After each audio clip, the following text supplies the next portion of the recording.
Paul, you were quite critical of their guys up until a point with the 2 goals conceded after Tuesday. Was that a little bit of psychology, just a little bit concerned that complacency might creep in if you're not careful? Yeah, a bit of all that.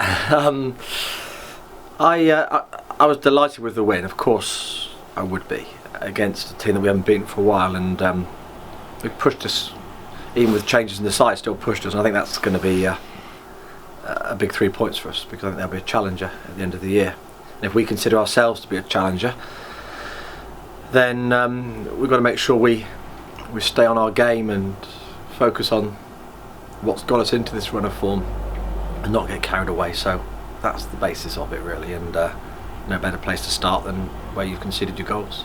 Because I mean, everybody can look at the table and they can see Portsmouth up there, Wycombe up there, Argyle next week up there. If they look for Crewe, they're not having the best of times, and they're often the banana skins if you're not careful, aren't they?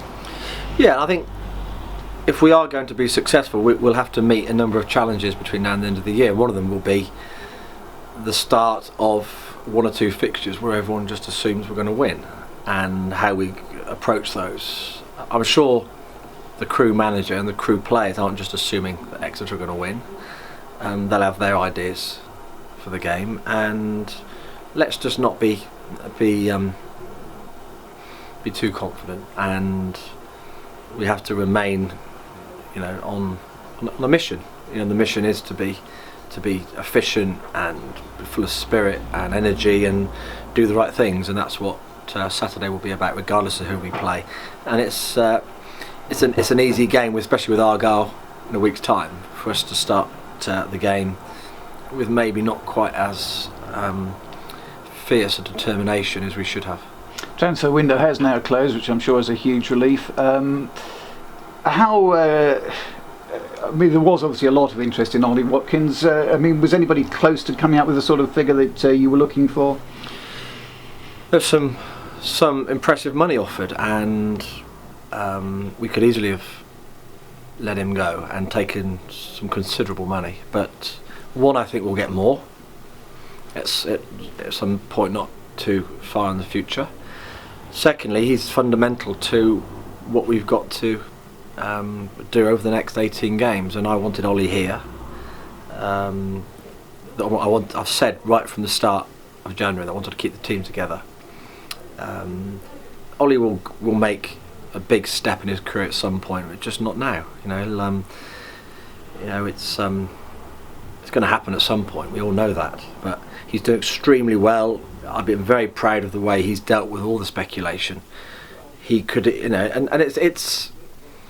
it's a difficult situation for any player, but let alone a 21-year-old. You're at the mercy of other people making decisions. You're there, and you have to be waiting to be told what's next. And I'd made a point. I'd like to keep the team together.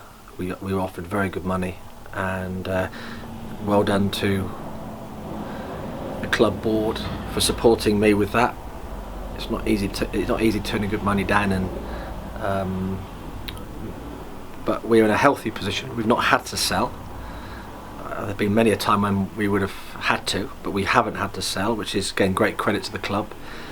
It's a very brave decision, but I also think a very progressive and optimistic decision. So Ollie will be with us at the end of the year at least, and no doubt he'll continue to contribute towards what we're doing.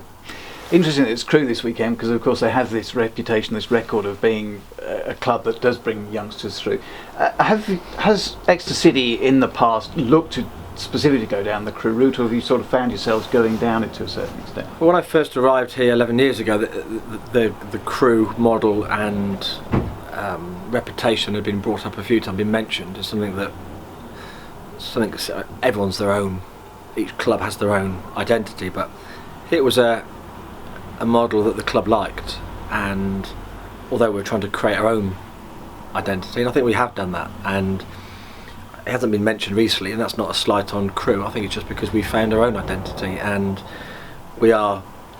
every club is different, but Exeter is very different, and we are what we are, and I think we're good at maintaining that sort of type of personality, and Crewe have been a fabulously healthy club over the years.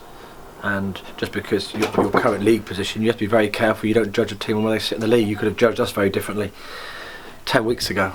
So we're not going to get drawn into that one. So they were a very, very good, healthy club that do things in the right way. So we'll also have a lot of time for Crewe. Are you looking injury-wise ahead of that match? Lee Holmes, of course, still missing. But we had some bumps and bruises after Tuesday. I'm sure that'll be a recurring theme now between now and the end of the year. But I'm hopefully that I'll have everyone fit again.